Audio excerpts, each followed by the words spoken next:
Bonsoir, mesdames et messieurs, et bienvenue sur notre programme et notre chaîne officielle Démocratos, Trait, État des droits. C'est mon Adé Kindem aussi à votre service. Je vous salue tous, mesdames et messieurs, au nom de la RTC, donc République démocratique du Congo, RT Congo, RTC ainsi. Donc, mesdames et messieurs, aujourd'hui, nous allons prendre sur l'évolution politique de la République démocratique du Congo.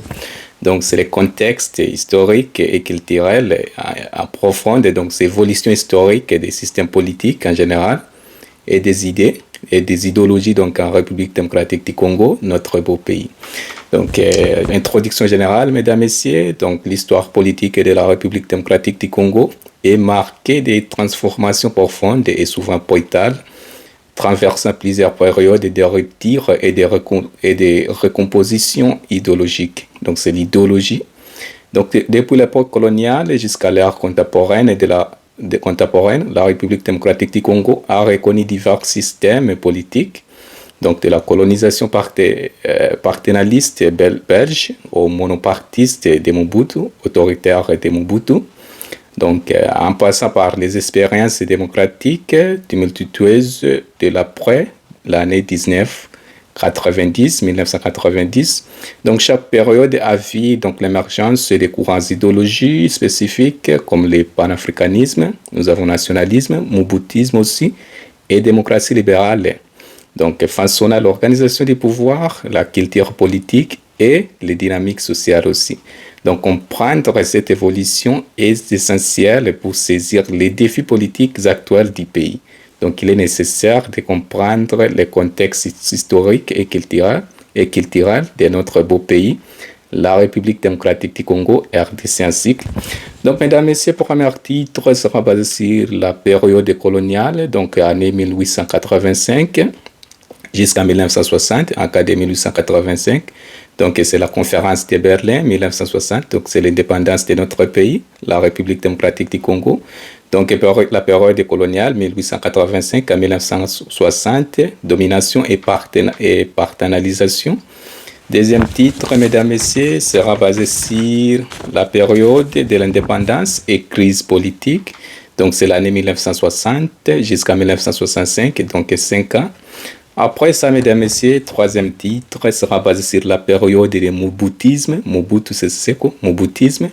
Donc, c'est l'année 1965 jusqu'à 1997. Donc, dictature et culte de la personnalité. Après ça, quatrième titre, mesdames et messieurs, sera basé sur la transition démocratique et effondrement de l'État. Effondrement, ça veut dire la faillite de l'État. Donc, c'est l'année 1990 jusqu'à 1997. Et après ça, mesdames et messieurs, cinquième titre sera basé sur la période des guerres en général et des transitions. Donc, c'est 1997 jusqu'à l'année 2006.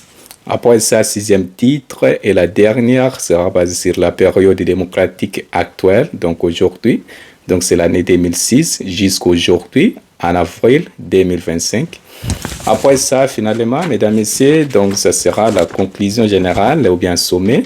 Donc, je vais vous donner la conclusion basée sur l'évolution politique de la République démocratique du Congo, la RDC, notre beau pays. Donc, nous allons commencer, mesdames et messieurs. Abonnez-vous massivement, partagez la vidéo.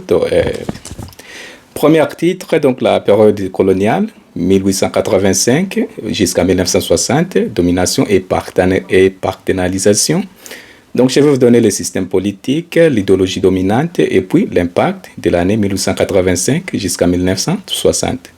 Donc, le système politique, mesdames et messieurs, donc nous avons colonialisme belge, donc colonisation externe du pouvoir entre les médias des Belges, donc Léopold II, puis de l'État belge aussi. Nous avons l'administration directe par des fonctionnaires coloniaux. Après, nous avons absence de participation politique pour les Congolais. Donc, il y a la manque de participation politique pour les Congolais en général. Donc, l'idéologie dominante, donc c'est 4 C. Nous avons colonisation, civilisation, commerce et puis christianisme. Ce sont les idées ou bien les idéologies impérialisme, néo-impérialisme, donc les impérialistes, c'est colonisation, civilisation, commerce et le christianisme aussi. Donc, en cas de l'idéologie dominante, mesdames et messieurs, nous avons paternalisme colonial, qui veut dire que les Congolais sont perçus comme des sujets à civiliser. Donc, mission civilisatrice aussi, donc officielle justifiant l'exploitation économique.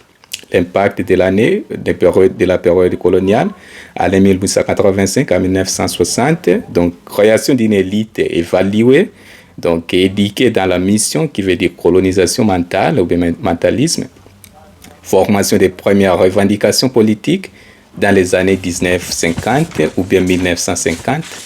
Après ça, mesdames, messieurs, donc c'est le deuxième titre, donc la période de l'indépendance et crise politique. Donc c'est précisément en RDC, RD Congo. Donc c'est l'année 1960 jusqu'à 1965, donc 5 ans. Nous avons, donc je vais vous donner le système politique aussi, les idéologies en conflit, après l'impact de la période de l'indépendance et crise politique. Donc, le système politique, mesdames, messieurs, nous avons indépendance proclamée le 30 juin 1960. Donc, c'est l'indépendance de la RDC, RD Congo, notre beau pays. Nous avons constitution de Lualabou, instaura un régime parlementaire. En cas de Lualabou, c'est la première république. Donc, un régime parlementaire, ça veut dire quoi? Le président a les pouvoirs symboliques. Donc, c'est le parlement qui règne. Donc, c'était le 10 juillet 1966. La constitution de Lualabou a été créée le 10 juillet 1964 plutôt. Donc, instabilité chronique aussi. Nous avons les sécessions, bien les balkanisations en général, les coups d'État, les conflits en général entre les leaders, comme Lumumba, Kasavubu et Mobutu aussi. Donc, les idéologies en général en conflit. Donc, nous avons nationalisme panafricain, comme Patrice Emery Lumumba. Donc, les idéologies étaient basées sur le nationalisme panafricain, donc est basé vraiment sur l'unité africaine et souveraineté totale. Nous avons trois sortes ou bien trois catégories de souveraineté. Donc, nous avons la souveraineté populaire, la souveraineté nationale et la souveraineté étatique, État étatique. Donc, l'État, la souveraineté, la population, les référendums, la souveraineté nationale, ça veut dire les représentants. Les peuples représentés par les parlementaires, les députés et les sénateurs, les députés nationaux et provinciaux. Après ça, mesdames, messieurs, donc nous avons donc basé les idéologies en conflit. Nous avons fédéralisme et nationaliste, comme Moïse Tshombe, Moïse Kakande Bazala Traire Mboka Nabiso. Donc en cas de Moïse Tshombe, c'est fédéralisme régionaliste, donc autonomie des provinces. En cas d'autonomie des provinces, c'est la même cas de la décentralisation. Donc, en cas de la décentralisation, nous avons des pouvoirs, les pouvoirs centraux et les pouvoirs provinciaux. En cas du pouvoir provincial, c'est ça l'autonomie provinciale. En cas de Moïse Tshombe, il était soutien des intérêts occidentaux, comme par les États-Unis, les Américains, la Belgique, les Belges. Après, mesdames et messieurs, nous avons un neutralisme occidental en cas de Joseph Kasavubu. Donc, éviter l'alignement idéologique, impact donc, sur la période de l'indépendance et crise politique, l'année 1960 à 1965, mesdames et messieurs. L'impact, donc, assassinat de Lumumba en 1961 plutôt, précisément le 17 janvier 1961.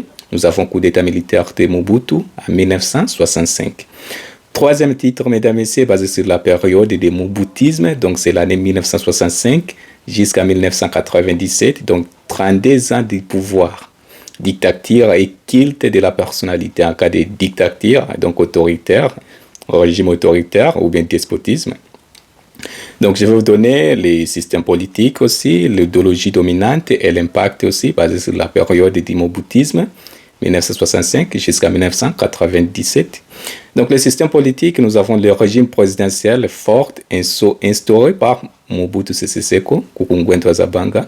En cas de régime présidentiel, nous avons 4 régimes. Nous avons le régime présidentiel, le régime parlementaire, le régime semi-présidentiel et le régime autoritaire. En cas de régime présidentiel, le président ou bien le chef de l'État a les pouvoirs effectifs. En cas de régime parlementaire, le chef d'État a les pouvoirs symboliques. En cas de régime semi-présidentiel, donc c'est la combinaison entre le régime présidentiel et le régime parlementaire. Et puis nous avons le régime autoritaire, donc tous les 3 pouvoirs ou bien les 3 institutions, les pouvoirs législatifs, exécutifs et judiciaires est concentré dans un seul organe ou bien une seule individu. Donc c'est ça la différence entre les 4 régimes. Et puis nous avons monopartisme. Mono signifie une ou bien un. Monopartisme, un seul parti politique. Donc création du mouvement populaire de la Révolution impaire en 1966. Nous avons ces concentrations du pouvoir exécutif, législatif et judiciaire entre les mains du président. C'est ça l'autoritaire. Tous les 3 pouvoirs et entre les mains du président. Après, nous avons l'idéologie dominante, mesdames, messieurs. Donc, Mobutisme, ça veut dire quoi? Donc, c'était nationalisme exacerbé. Exacerbé, ça veut dire quoi? Intensifié ou bien exacerbé. Nous avons culte du président. Donc, en cas de culte du président, citoyen ou bien moto moko, école pe moko, président pe moko, mokonzi pe moko. Donc, c'est ça la dictature ou bien le régime autoritaire. Donc, nous avons eu aussi l'authenticité africaine, donc changement de nom, Zaïre au lieu de Congo, changement de nom du pays, Zaïre au lieu de Congo. Donc, en cas de changement de nom, mesdames, messieurs, authenticité africaine, donc nous avons les changements de tradition, idéologie, et puis les cultures africaines. Troisième voie, donc, entre capitalisme et communisme, donc, ni de gauche, ni de droite. Ça veut dire quoi? En cas de ni de gauche, c'est ça le communisme, ni de droite, c'est le capitalisme. Impact aussi basé sur la période du Mobutisme, mesdames, messieurs, donc, relatif à ordre politique, mais grave corruption et répression des opposants. Et puis, nous avons économie fragilisée, malgré les grandes recettes minières. Et puis, 4e titre, mesdames, messieurs, est basé sur la transition démocratique et effondrement de l'État. Effondrement, ça veut dire la faillite de l'État, effondrement de l'État. Donc, c'était l'année 1990 et 1999, 17 plutôt, 1990 jusqu'à 1997. Donc, c'est la continuité, mesdames, messieurs, basée sur la transition démocratique, 1990 à 1997. Donc, je vais vous donner des systèmes politiques, et puis des idéologies présentes, et puis je vais vous donner l'impact. Donc, en cas de la transition démocratique, mesdames, messieurs, donc, basé sur le système politique, nous avons annoncé du multipartisme. Multi, ça signifie plusieurs. Mono, signifie une ou bien un. Multipartisme par Mobutu en 1990. Nous avons eu aussi donc, la conférence nationale souveraine, donc c'était année 1991 à 1992, pour restaurer la démocratie. Donc, en cas de comprenez mon émotion de Mobutu, c'était le 24 avril 1990. Donc, nous avons eu aussi les chaos politiques, les guerres en général, les guerres tribales, donc effondrement institutionnel ou bien donc la faillite institutionnelle. Idéologie présente, donc nous avons eu le pluralisme politique, donc émergence de nombreux partis, comme l'IDPS, MPR Rénové, PDSC aussi. IDPS, c'est l'Union pour la démocratie et le progrès social. PDSC, donc c'est le Parti démocrate et social chrétien, créé président André Lukonga, créé en avril 1990. Nous avons eu aussi démocratie libérale, qui veut dire contestée par les pratiques autoritaires persistantes. L'impact, mesdames et messieurs, est basé sur la transition démocratique 1990 jusqu'à 1997. Donc, l'affaiblissement du pouvoir central. Donc, ça veut dire quoi? En cas d'aujourd'hui, nous avons des pouvoirs, le pouvoir central et le pouvoir provincial. C'est ça l'autonomie provinciale. Donc, l'impact, affaiblissement du pouvoir central, il y a la séparation des pouvoirs. Et puis, la première guerre du Congo, donc, la rébellion de FDLR, dirigée par Laurent Désiré Kabila, alias Mzee. Et puis, 5e titre, mesdames et messieurs, basé sur la période plutôt des guerres en général et des transitions. Donc, transition, c'était l'année 1997 jusqu'à 2006. Donc, je vais vous donner aussi les systèmes politiques, les idéologies en entier, et puis l'impact de la période des guerres et des transitions, l'année 1997 à 2006. Donc, le système politique, mesdames et messieurs, donc, prise de pouvoir par Laurent Désiré Kabila en 1997. Deuxième guerre du Congo de 1998 à 2003, avec intervention de plusieurs armées étrangères. Donc, nous avons eu aussi les accords de Sun City de 2002, donc transition, 1+4, donc un président et 4 vice-présidents. Les idéologies en jeu basées sur la période des guerres et des transitions, donc souverainisme national, donc refus d'occupation étrangère, pacifisme et reconstruction nationale aussi. Impact, donc instauration d'un processus de transition démocratique, constitution de 2006 adoptée par les soi-disant les référendums, donc c'est la constitution du 18 février 2006, révisée en 2011, le fin janvier 2011. Donc, sixième titre, mesdames, messieurs, basé sur la période démocratique actuelle, donc aujourd'hui, donc c'est année 2006 jusqu'à aujourd'hui, en avril 2025. Je vais vous donner aussi les systèmes politiques, les idéologies dominantes, et puis les défis actuels, les problèmes, les challengers actuels. Donc, les systèmes politiques, mesdames, messieurs, basés sur la période démocratique actuelle, 2006 jusqu'à aujourd'hui, en avril 2025. Donc, régime semi-présidentiel. Aujourd'hui, notre régime politique est semi-présidentiel. Donc, le régime semi-présidentiel est instauré par la Constitution de 2006, du 18 février 2006, révisée en 2011. Donc, en cas de régime semi-présidentiel, c'est la combinaison entre le régime présidentiel et le régime parlementaire. Donc, nous avons aussi le pluralisme politique effectif. Donc, plus de 600 partis politiques enregistrés. C'est le pluralisme politique effectif. Donc, la succession d'élections présidentielles aussi en 2006, 2011 et 2018 et puis 2023 aussi.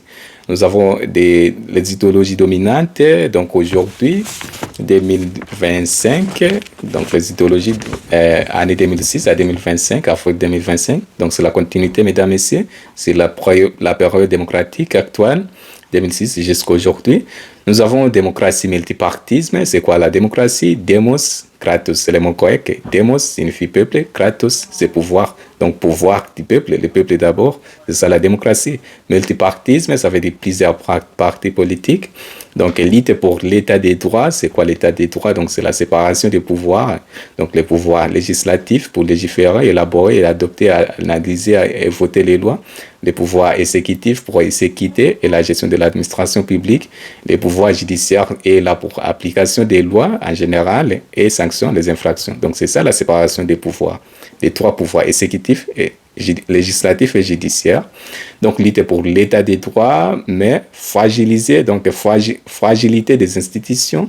Donc, en cas des pouvoirs judiciaires, les pouvoirs judiciaires doivent être politiques, séparés du pouvoir exécutif et le pouvoir législatif. Nous avons aussi nationalisme économique, qui veut dire quoi? Appel à la souveraineté sur les ressources naturelles. Donc, récemment, Félix Tshisekedi a signé un accord avec les Américains basé sur les ressources naturelles de notre pays, République démocratique du Congo. En cas de soi-disant, la paix. Nous avons aussi le pluralisme politique, donc le populisme politique, donc en cas de populistes, les populistes politiques, donc mobilisation autour d'identités ethniques ou régionales. Donc nous avons débat Congo, débat Luba, Bangala et débat Swahili. Donc c'est ça le populisme politique, mobilisation autour d'identités ethniques ou régionales.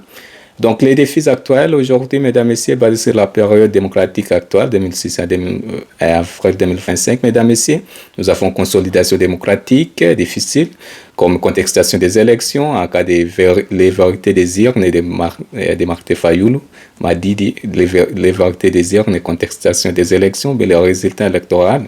Défis sécuritaires dans l'est du pays, précisément au nord Kivu, sud Kivu et Ituri aussi. Nous avons aussi à Maindombe et province d'Ikwilu, il y a beaucoup de insécurités ou bien manque de sécurité, défis de sécurité dans les pays, dans la République démocratique du Congo. Nous avons l'émergence d'une conscience citoyenne forte. Donc, en conclusion, mesdames et messieurs, basé sur l'évolution politique en République démocratique du Congo ou bien l'évolution historique des systèmes politiques en République démocratique du Congo, RDC, RD Congo, notre beau pays. Donc, c'est la conclusion générale ou bien sommet, mesdames et messieurs. Donc, l'évolution historique des systèmes politiques et des idéologies en RD Congo, RDC, mesdames et messieurs, témoigne d'une quête ou bien recherche permanente de stabilité, de souveraineté et de démocratie. Après avoir traversé la colonisation, la dictature et les guerres en général, puis la transition démocratique, la République démocratique du Congo reste engagée dans un processus fragile de construction d'un état de droit. C'est quoi l'état de droit? Donc, c'est la séparation des pouvoirs. Donc, c'est le pouvoir législatif exécutif et judiciaire. C'est ça la séparation des pouvoirs. Donc les idéologies qui manquent son histoire, comme le panafricanisme, nationalisme, authenticité aussi. Et puis nous avons démocratie, pluralisme. Donc continuent d'influencer le débat politique contemporain. Donc le défi majeur actuel est de traduire en réalité politique concrète les principes de participation, de justice et de prospérité durable pour tous les Congolais. Donc seule une gouvernance inclusive, donc non-tribalisme, respectueuse des droits des humains aussi, et économiquement responsable, pourrait achever l'édifice d'une démocratie congolaise forte et stable. Ça, c'est tout, mesdames, messieurs, basé sur l'évolution de la politique de la République démocratique du Congo. Donc, c'est basé sur le contexte historique et culturel. Il faut savoir l'histoire de votre pays. Donc, abonnez-vous massivement sur notre chaîne, mesdames, messieurs, Démocratos, Troy, État des droits. Donc, c'est mon André Kindembo aussi à votre service. Partagez les vidéos aussi. Partagez les vidéos. Je vous remercie. Ingeta, on se reverra. Ciao. Bye. Ingeta, bye.